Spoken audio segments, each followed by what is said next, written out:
Thank you very much. Thank you very much. It's a great honor to be with the Prime Minister. We had a picture taken a little while ago, and it was so nice, I thought I'd present it to you on stage. And here's the picture. I wish I was as handsome as him, but I'm not.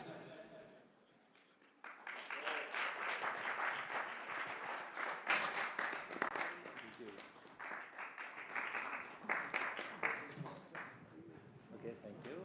Oh.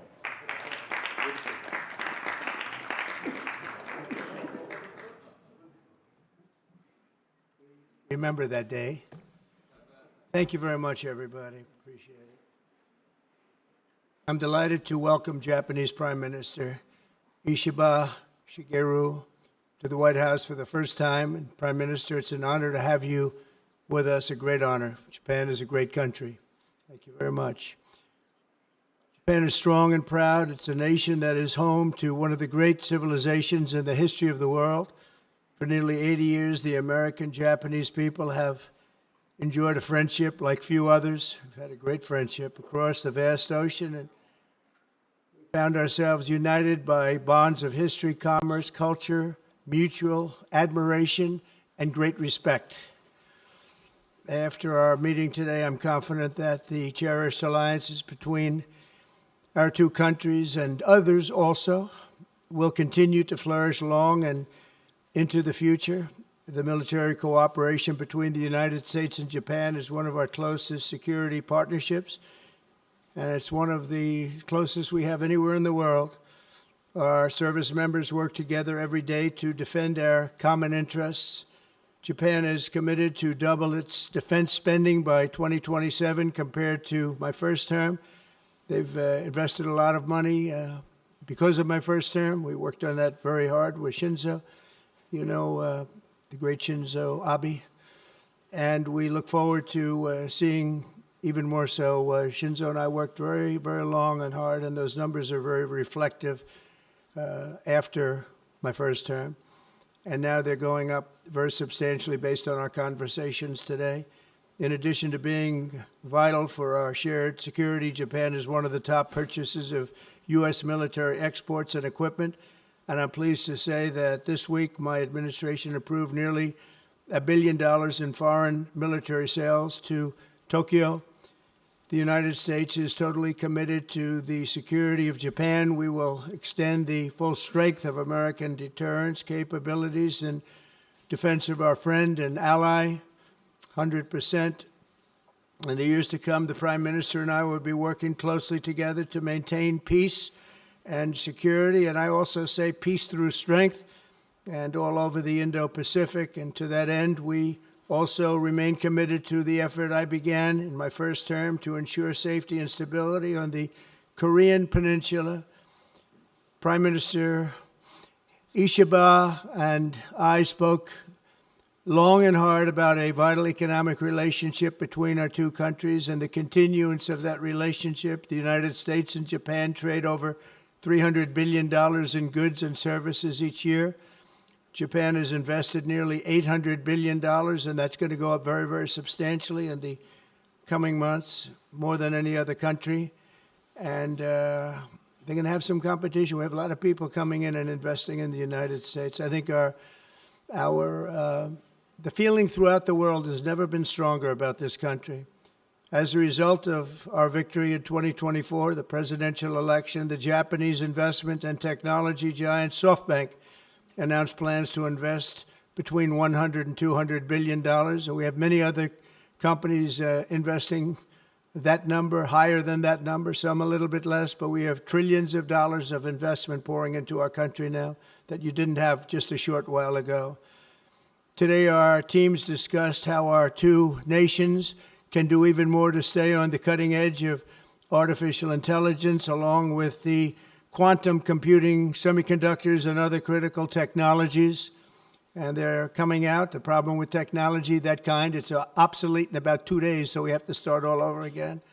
Doesn't last long. We agreed to cooperate even more closely to combat the Chinese economic aggression, which is quite aggressive. I'm also pleased to announce that Japan will soon begin importing historic new shipments of clean American liquefied natural gas in record numbers. It'll be record numbers. With our Secretary of the Interior, we were talking, I think Doug is here. Hello, Doug. Please stand up, Doug. Doug Burgum, everybody. We're talking about the pipeline in Alaska, which is the closest point of major oil and gas to Japan by far, less than half the distance of any other location. We're talking about a joint venture of some type between Japan and us, having to do with Alaska oil and gas, and that's very exciting. They're very excited about it, so are we. As we deepen our economic relationship, I made clear that the United States will be conducting trade with all countries based on the principle of fairness and reciprocity. Chronic trade deficits not only undermine our economy, they really do, and we're going to get rid of the trade. We have a trade deficit with Japan of over $100 billion, but we're going to work that out, and I think very quickly, frankly. We can do it just on oil and gas. We can work it out, so we intend to do it very quickly. We both understand that. And as America welcomes new foreign investment, we also want to ensure that companies build their products and factories here in America, not simply buy the assets that we have. And Japan is going to be opening up auto plants. New auto plants are being built currently as we speak. They've just been started. Toyota is one, and Nissan's going to be doing something very exciting about U.S. Steel. They'll be looking at an investment rather than a purchase. We didn't like the idea. U.S. Steel is a very important company to us. It was the greatest company in the world for 15 years, many years ago, 80 years ago. And we didn't want to see that leave. And it wouldn't actually leave, but the concept, psychologically not good. So they've agreed to invest heavily in U.S. Steel as opposed to own it. And that sounds very exciting. And we're going to meet with Nissan next week, the head of Nissan, very great company, and they'll work out the details. I'll help. I'll be there to mediate and arbitrate.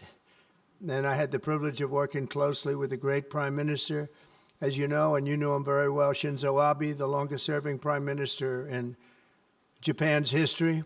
Likewise, I expect that this Prime Minister is going to be a great one. I really believe that he's going to be a great one. I've gotten to know him for not long, but I can see what they have. He's got the qualities of greatness. He's going to do a fantastic job for Japan and for the Japanese people.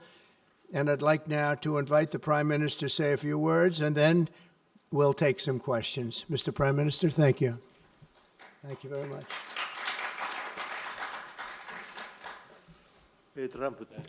Mr. President Trump, I would like to sincerely thank you for inviting me to the White House today, immediately following your inauguration. I also thank you for your very warm hospitality. I have come to Washington, D.C. with the hope of having a face-to-face meeting and deepening our mutual understanding at this early date with President Trump, who is now leading the United States, the most important country for Japan's diplomacy and security, and aligning our perspectives and visions that Japan and the United States should pursue. What should we do to advance the national interests of both of our countries in synergy and to realize peace and prosperity in the Indo-Pacific? I am convinced that the answer lies in further strengthening the strong and unwavering Japan-U.S. alliance to achieve a free and open Indo-Pacific. President and I concurred to strengthen the deterrence and response capabilities of the alliance and to work closely in addressing strategic challenges that both countries are facing in this region. I conveyed to the President that Japan, as an ally of the United States, is ready to share responsibilities and to play its own role. I also reiterated Japan's unwavering commitment to fundamentally reinforcing its defense capabilities, and we confirmed the unwavering commitment by the United States to the defense of Japan. We reaffirmed that Article 5 of the Japan-US Treaty of Mutual Cooperation and Security applies to the Senkaku Islands, with half of the world's population and approximately 60% of the world's GDP. The Indo-Pacific serves as the engine of growth and vitality for Japan, the United States, and the world.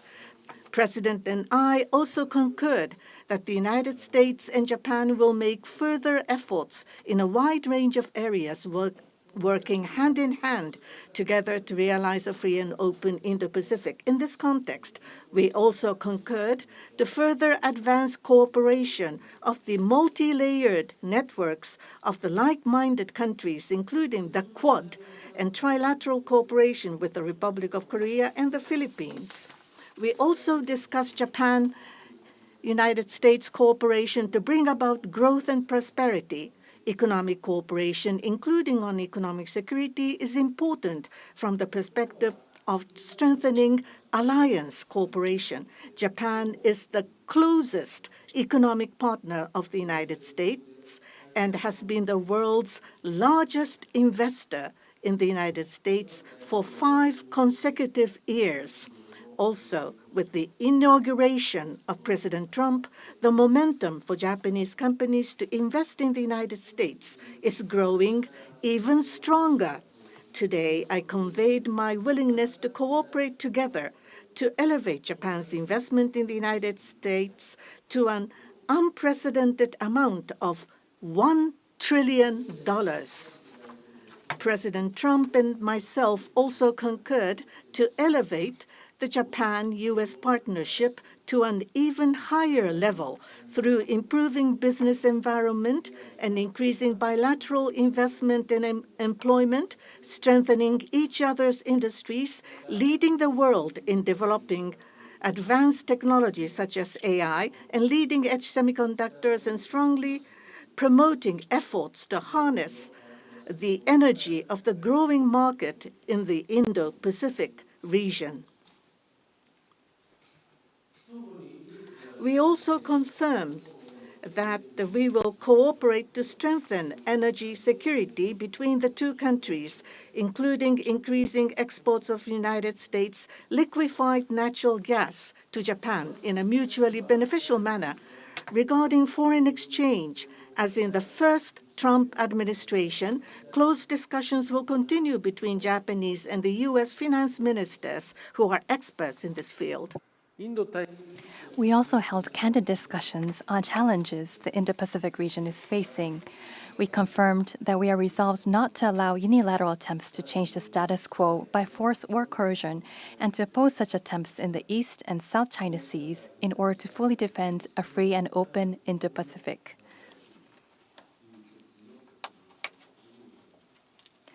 We also reiterated the importance of peace and stability across the Taiwan Strait. Regarding North Korea, we affirmed the need to address its nuclear and missile program, which poses a serious threat to Japan, the U.S., and beyond, and that Japan and the U.S. will work together toward the complete denuclearization of North Korea. As the abductees and their families continue to age, I conveyed my strong sense of urgency and determination directly to President Trump and gained his renewed strong support for the immediate resolution of the abductions issue. While this was my first face-to-face meeting with President Trump, we were able to openly and frankly exchange views, and our meeting turned out to be very productive and meaningful. As a result of today's meeting, which marked a new departure for the Japan-US relations, we are issuing a Japan-US Joint Leaders Statement. This document will serve as a compass for further cooperation between our two countries. On the basis of these deliverables, I look forward to working together with President Trump, who I respect immensely, to usher in a new golden age of Japan-US relations. I look forward to welcoming you to Japan. And I'm very excited about that prospect. Thank you, Mr. President. Thank you very much. Thank you. Any questions, please? Peter? President Trump, I have two on Doge. Elon Musk said today, I love Donald Trump as much as a straight man can love another man. What does the First Lady think about that? Oh, I think she'll be okay with it somehow. So, Democratic lawmakers are really upset that Doge engineers have access to these Treasury payment systems. The Senate Intel bench wrote a letter to Susie Wiles. They're saying that these systems are used to disperse trillions of dollars each year and contain everyday Americans' personal information like social security numbers, home addresses, bank accounts. Why does Doge need all of that? Well, it doesn't, but they get it very easily. I mean, we don't have very good security in our country, and they get it very easily. And what we're doing, if you look at what has just taken place with respect to some of the investments that have been made on another agency that people have been talking about for years, but nobody did anything about it, it's absolutely obscene, dangerous, bad, very costly. I mean, virtually every investment made is a con job. There's nothing of value to anybody unless there's a kickback scheme going on, which is possible. And we're going to be doing more and more of that. We're going to be looking at Department of Education. We're going to be looking at even our military. We're going to be looking at tremendous amounts of money, Peter, being spent on things that bear no relationship to anything and have no value.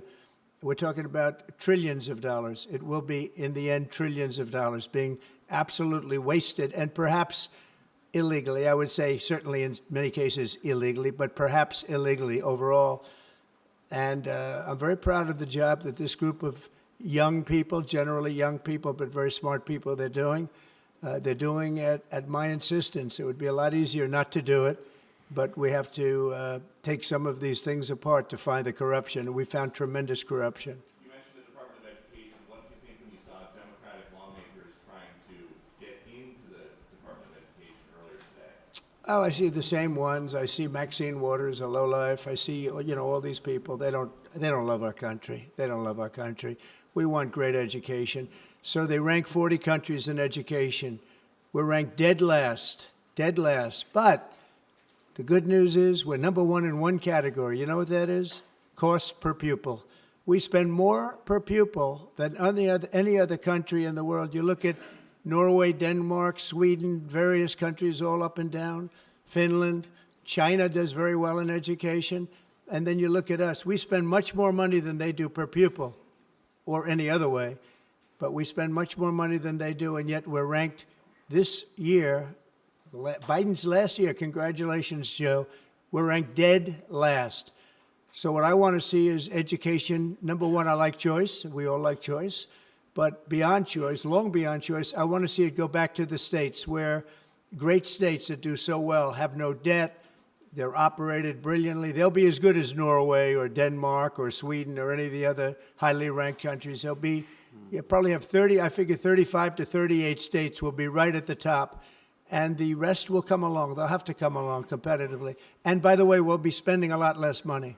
And we'll have great education. As part of this Doge talks about the cutting effort, one of the Doge engineers was fired for some inappropriate posts. The vice president says, bring him back.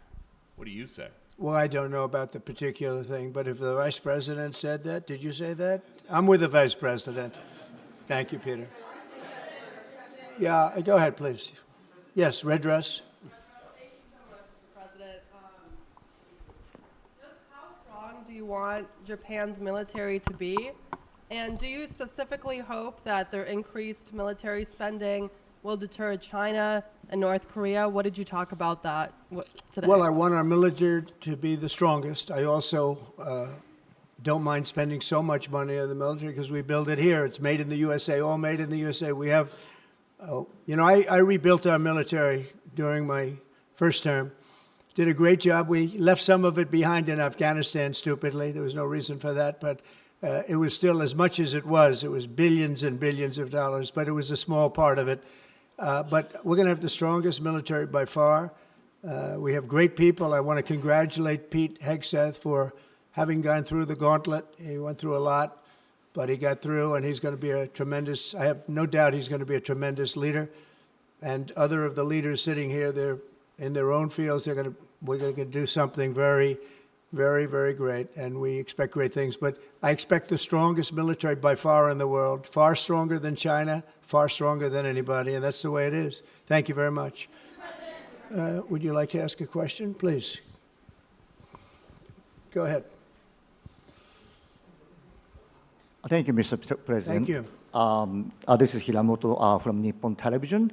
My question, let me ask two quick questions. Sure. First, this is the first meeting between Mr. President and Prime Minister Ishiba. So what kind of impression do you have on him? And number two, do you have an idea or do you have a plan to impose tariff against Japan so far? Thank you. I think that he is going to be a great prime minister. I think he's a very strong man, very, very strong. I have great respect for him. I've known him for a long time through a reputation. Shinzo Abe thought the world of him, and I think he's going to do a fantastic job as prime minister. A very strong person. I wish he wasn't so strong. I wish he was a little bit weaker than that, but that's what I got. I have to get strong guys all the time. He's going to be a great prime minister. I also, in terms of tariffs, I mean, we're going to have tariffs, mostly reciprocal tariffs, where we go with, and I'm going to be probably meeting on that Monday or Tuesday, have an announcement, probably a news conference, but probably reciprocal tariffs where a country pays so much or charges us so much, and we do the same. So very reciprocal, because I think that's the only fair way to do it. That way, nobody's hurt. They charge us, we charge them. It's the same thing. And I seem to be going in that line as opposed to a flat fee tariff. Okay? Yes, go, please. Please, go ahead. Why don't you go ahead?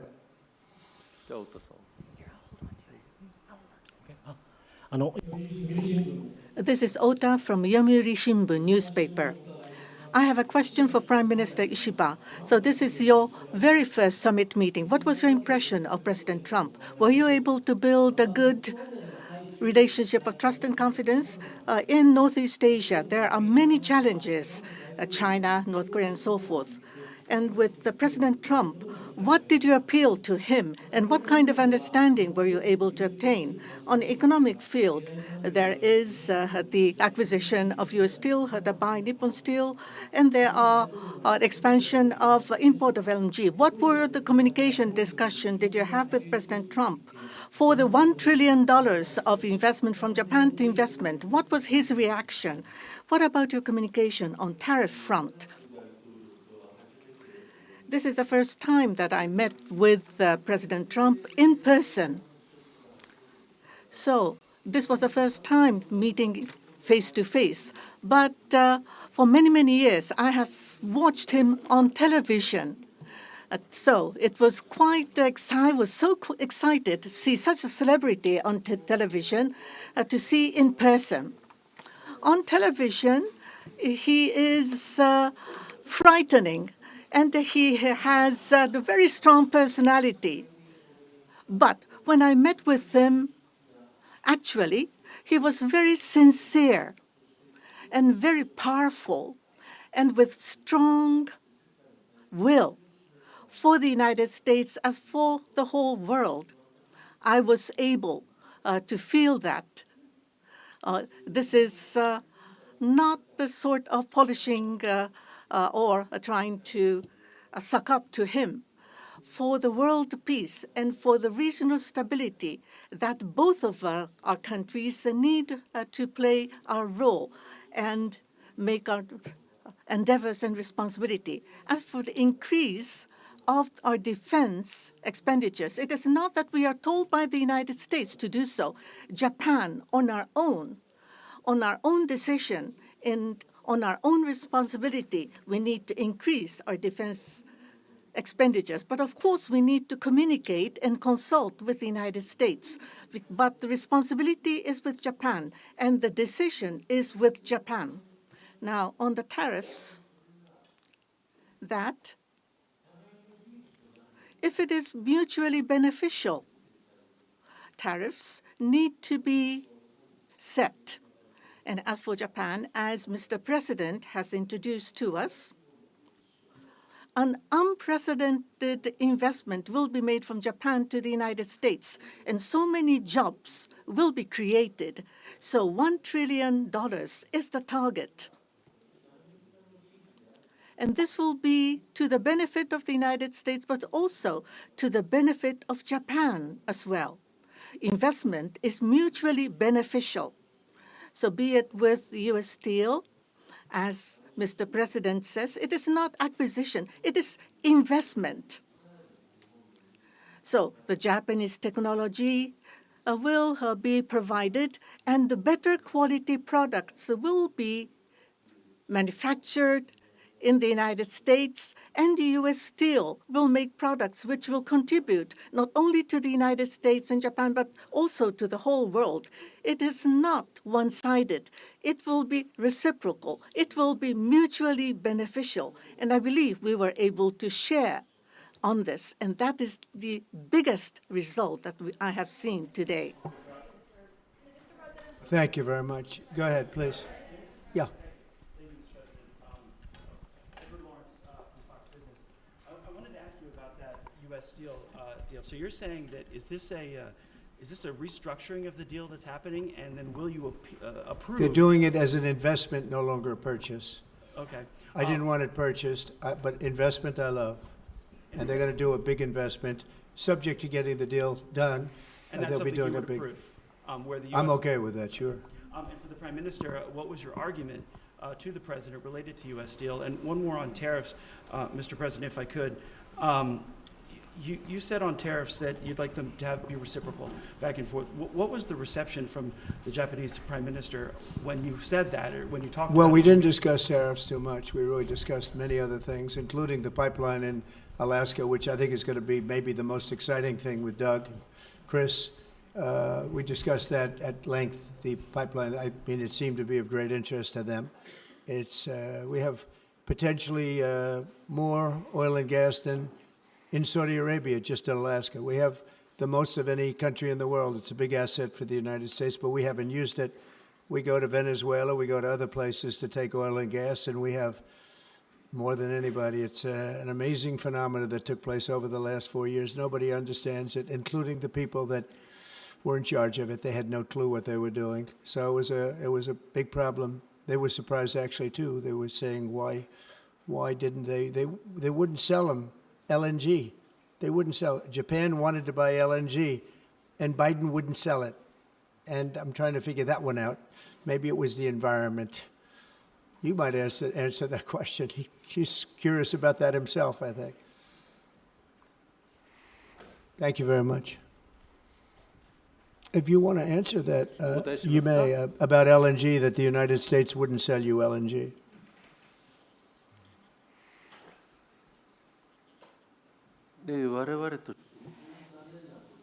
That was a really unfortunate thing, but the current administration, the previous administration was not allowing the LNG to be exported to us.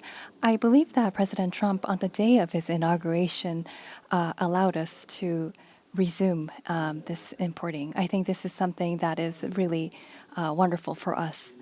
And as the country of Japan, we are interested in importing not just LNG, but also bioethanol, ammonia, and other resources at a stable price, a reasonable price from the United States. And we also want to improve the trade deficit that the U.S. has towards Japan. So if we are able to buy those at a stable and reasonable price, I think it would be a wonderful situation. And for that, I am very appreciative to President Trump. And we also look forward to LNG and hope that it's a success. I want to just say that on the ethanol, Iowa is going to be very happy. All of the Nebraska, all of our farm states are going to be very happy. They want ethanol. and we'll be able to provide it. So our farmers, who I like and they like me, I think they're going to be very, very happy. We've opened the sale of LNG immediately. Actually, we did it a few days ago. And China, right now, not only China, everybody wants to buy it. We have more than anybody, and they're all buying it. But Japan, in particular, we're very happy that they're going to start immediately, and we can supply it to the world. But we're supplying it to Japan, and they're going to always be right up in the front of the line. Yeah, go ahead, please. Go ahead. Thank you so much. And Mr. Prime Minister, I have a question for you as well, but Mr. President, I'll start with you. Well, quickly, to follow up on what Peter was asking, have you directed Elon Musk to review Pentagon spending, given it's the biggest discretionary spending Yes, I in the have federal Pentagon, budget? education, just about everything. We're going to go through everything, just as it was so bad with what we just went through with this horrible situation we just went through. And I guess 97% of the people have been dismissed. It was very, very unfortunate. You're not going to find anything like that, but you're going to find a lot. And I've instructed him to go check out education, to check out the Pentagon, which is the military. And, sadly, you'll find some things that are pretty bad. But I don't think proportionally you're going to see anything like we just saw. FBI has turned over a list to the Justice Department of the FBI agents who worked on the January 6 rioters cases. Are you planning to fire the FBI agents who worked on those investigations? No, but I'll fire some of them because some of them were corrupt. I have no doubt about that. I got to know a lot about that business, that world. I got to know a lot about that world, and we had some corrupt agents, and those people are gone, or they will be gone, and it'll be done quickly and very surgically. Did you have a question for the Prime Minister? Talk up. Are those the ones who worked on the January 6th? I don't know. I know we have some that are very corrupt and we don't like it. We're going to bring back the reputation of the FBI. Kash Patel is going to do a great job, and we're going to bring back the reputation of the FBI, which has been hurt very badly. It's been devastated over the last 4 years. You have just been meeting for the first time with President Trump. The last administration famously did not have hardly any, if at all, contact with North Korea. President Trump certainly did the last time he was in office. Would you like to see him resume that contact and also that in-person meeting that he had with the North Korean leader, Kim Jong-un?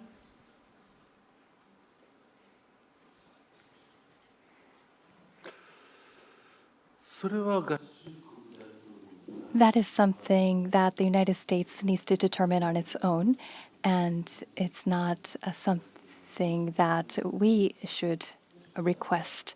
Having said that, but for example, in Vietnam or Singapore, the President of the United States, President Trump, was able to meet with Kim Jong-un. I think that's a very positive development. So now that President Trump is in power again,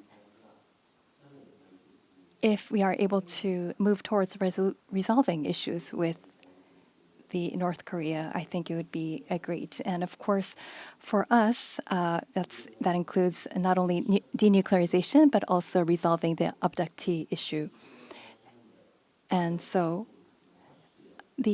not only the victims of the abductees, but also their families too are aging. And so our time is limited. So if the President of the United States, if President Trump is able to resolve this issue, we do understand that it's a Japan issue first and foremost. Having said that, we would love to continue to cooperate with them. It's actually a good question, and we will have relations with North Korea and with Kim Jong-un. I got along with him very well, as you know. I think I stopped the war.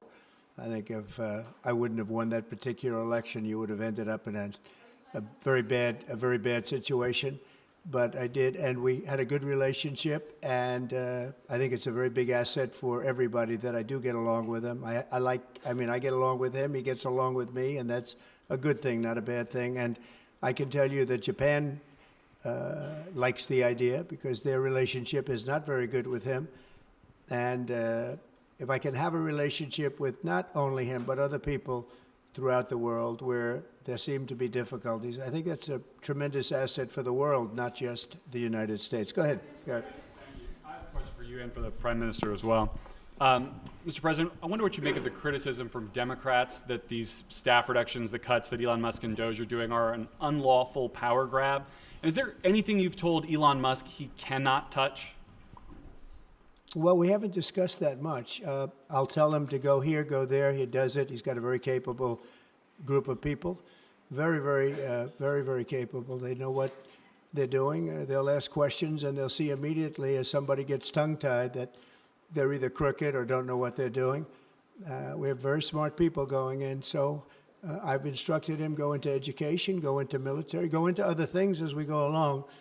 And they're finding massive amounts of fraud, abuse, waste, all of these things. So, but I will pick out a target and I say go in. There could be areas that we won't, but I think everything's fertile. You know, we're a government. We have to be open. And as an open government, I don't know, I guess you could say maybe some high intelligence or something. And I'll do that myself if I have to. But generally speaking, I'll just say go. But he will be looking at education pretty quickly, and he will be looking at military too. As you know, the bulk of federal spending is Social Security, Medicare, programs like that. Would you like to see him look at those programs as well? Well, they don't really have to be looked at by him. They can be looked at by us. Social Security will not be touched. It'll only be strengthened.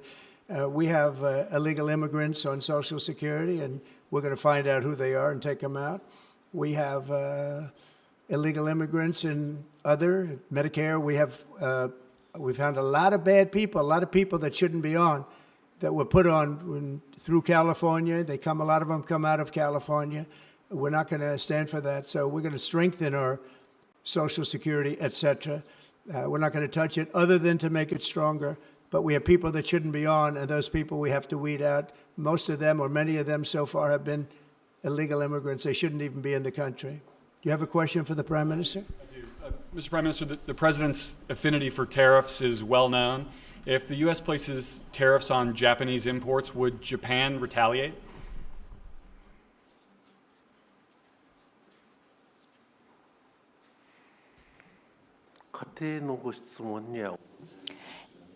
I am unable to respond to a theoretical question. That's the official answer that we have. That's a very good answer. Very good answer. Wow. That's very good. He knows what he's doing. Thank you very much, everybody. Thank you. Thank you.